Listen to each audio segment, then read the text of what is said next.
مودی بہت بڑی غلطی کر بیٹھا، 5 اگست کا واقعہ آزادی کی امید ہے۔ وزیر اعظم عمران خان کی یوم استحصال کشمیر پر آزاد کشمیر اسمبلی میں تاریخی تقریر، کہا بھارت بند گلی میں پھنس گیا۔ مودی کا 5 اگست 2019 کے اقدام پر اندازہ غلط نکلا، پاکستان خاموش نہیں۔ پاکستان کو بڑی سفارتی کامیابی، سلامتی کونسل کا بند کمرے میں 1 گھنٹہ 35 منٹ تک اجلاس، اقوام متحدہ نے تفصیلی بریفنگ دی۔ شاہ محمود کہتے ہیں اجلاس عالمی برادری کا کشمیریوں سے اظہار یکجہتی ہے، بھارت کا جموں کشمیر کو داخلی معاملہ قرار دینے کا دعویٰ غلط ثابت ہو گیا۔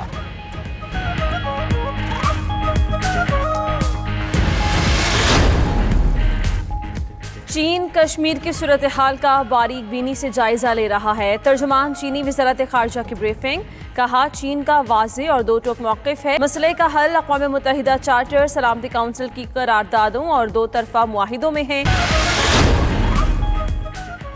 پاکستانی اور کشمیری عوام کو جدا نہیں کیا جا سکتا، اقوام متحدہ میں مستقل مندوب منیر اکرم کہتے ہیں کشمیری جدوجہد قانونی ہے، ضرور تکمیل کو پہنچے گی، حالات بدل رہے ہیں، عالمی قوتوں کا توازن کشمیری جدوجہد کی طرف بڑھ رہا ہے۔ گزشتہ روز سیکیورٹی کونسل کو 2 اہم دستاویزات پیش کی گئیں، ایک کشمیر کی قانونی، دوسری انسانی حقوق کی جدوجہد کی عکاسی کرتی ہے۔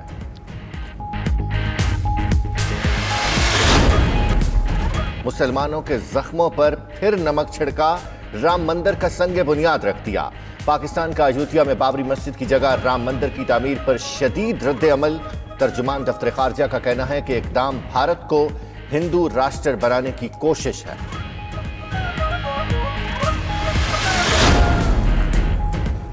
کراچی میں ایک بار پھر بجلی بحران سر اٹھانے لگا، شہر کے مختلف علاقوں میں طویل اور غیر اعلانیہ لوڈ شیڈنگ کا سلسلہ جاری، یوں کراچی بلدیہ میں کئی گھنٹوں سے بجلی کی فراہمی معطل، بیشتر علاقے اندھیرے میں ڈوب گئے، شدید گرمی اور حبس میں شہری بلبلا اٹھے، بجلی بندش کے باعث پانی کی بھی شدید قلت۔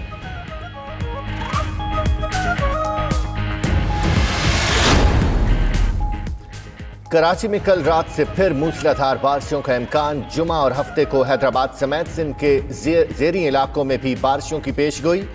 ادھر کراچی میں برساتی نالوں کی صفائی کا عمل جاری، گجر نالہ، کرنگی اور مواج کوٹ نالوں پر کئی پوائنٹس کو کلیئر کر دیا گیا۔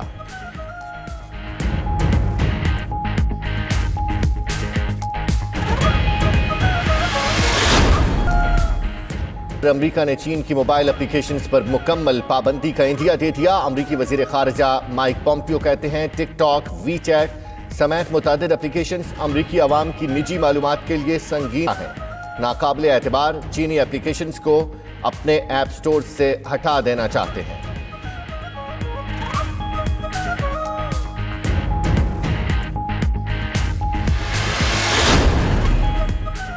امریکی سٹاک مارکیٹ میں تیزی، ڈاؤ جونز میں 373 پوائنٹس کا غیر معمولی اضافہ، نیسڈیک کمپوزٹ اور S&P 500 میں بھی بہتری۔ ادھر عالمی مارکیٹ میں تیل کی قیمتوں میں اضافہ، امریکی خام تیل $0.5، برطانوی کروڈ آئل $0.74 فی بیرل مہنگا، عالمی منڈی میں سونے کے دام مزید بڑھ گئے۔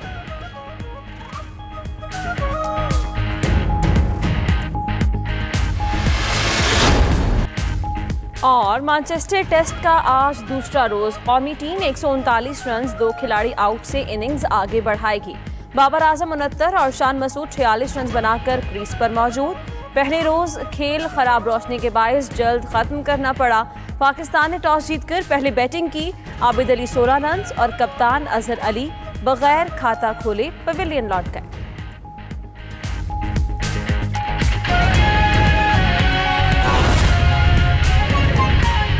بہت شکریہ۔ اب میں وزیر اعظم اسلامی جمہوریہ پاکستان جناب عمران خان صاحب کو دعوت خطاب دیتا ہوں۔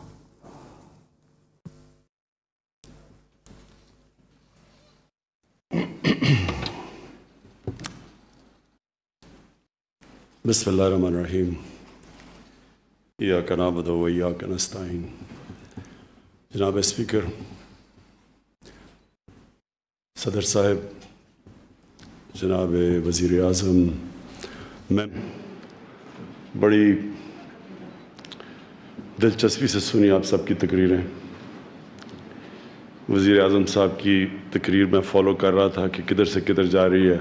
کبھی وہ آزاد کشمیر سے چلی جاتی تھی خیبر پختونخوا, کبھی وہ بلوچستان. میں فالو کر رہا تھا. میں 2 چیزیں پہلے آپ کی تقریر کے اوپر کامنٹ کرتا ہوں, پھر میں آج جس مقصد کے لیے آیا ہوں میں اس کے اوپر بات کروں گا. دیکھیں, ایک چیز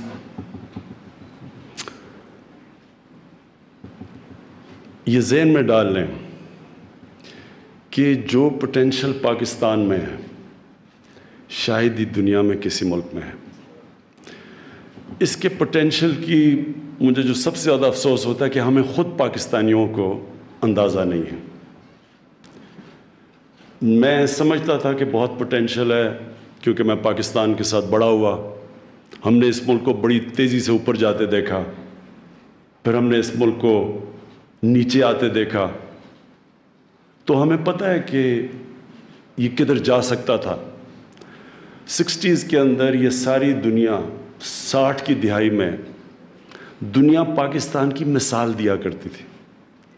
ایک کتاب نکلی تھی جس میں پاکستان کے متعلق انہوں نے کہا تھا کہ سارے ایشیا کا کیلیفورنیا پاکستان بننے جا رہا ہے, سب سے خوشحال طبقہ. اور ہمیں وہ دن یاد ہے. اور پھر کیا ہوا ٹریجڈی پاکستان کی کہ وہ بدقسمتی سے اس ٹریجیکٹری پر نہیں گیا, وہ پھر آہستہ آہستہ نیچے آنا شروع ہو گیا. اور دنیا کی تاریخ جب آپ اٹھا کے دیکھیں گے تو آپ کو پتہ چل جائے گا کہ وہ کون سے, ہر قوم کے اندر کئی اصولوں پہ چلتی ہے تو قوم اوپر چلی جاتی ہے, جب ان اصولوں سے پیچھے ہٹتی ہے تو قوم نیچے آ جاتی ہے. یہ ہمارا نہیں ہے, دنیا کی تاریخ اٹھا کے دیکھیں کیسے بڑی قوم بنتی ہے, امپائر بن جاتا ہے, پھر وہ نیچے آ جاتی ہے. تو وہ اگر ہم جو اللہ کے بنائے ہوئے قانون, جو ہم جب مدینہ کی ریاست کی بات کرتے ہیں تو مدینہ کی ریاست میں سرکار مدینہ نے کئی قانون بنائے تھے, انہوں نے کئی پرنسپلز رکھے تھے جس کی وجہ سے وہ قوم اوپر گئی تھی. اس لیے قرآن ہمیں کہتی ہے, اللہ قرآن میں ہمیں کہتا ہے کہ نبی صلی اللہ علیہ وسلم کی سنت پہ چلو, ان کی زندگی سے سیکھو. تو وہ کیوں کہتے ہیں؟ کیونکہ دنیا کی تاریخ میں اس طرح بڑا انقلاب آیا ہی نہیں. جو وہ ہوا ہے وہ تاریخ کا حصہ ہے. تو کوئی اصول انہوں نے اپنائے تھے جس سے وہ قوم اٹھی تھی, اور پھر جب وہ نیچے گئے 400-500 سال کے بعد تو وہ ان اصولوں سے پیچھے ہٹ گئے تھے. تو ہمارا بھی یہی حال ہے. لیکن مایوس کبھی نہیں ہونا چاہیے.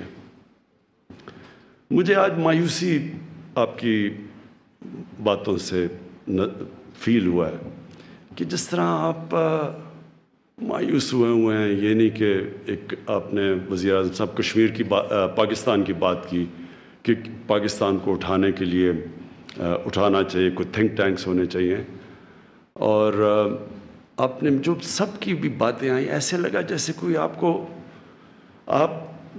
اندر سے تھوڑے سے ہارے ہوئے ہیں. تو میں اس لیے جو آج آپ سے بات کروں گا, میں آج آپ کو جو میرا تجزیہ اس ساری چیز کا, میں بالکل آپ سے دوسری طرح سوچ رہا ہوں. میں یہ سمجھ رہا ہوں کہ اللہ کی طرف سے کشمیریوں کو ایک اللہ نے ایسے دور سے گزار رہا ہے جس کی اب اینڈ کشمیر کی آزادی ہے.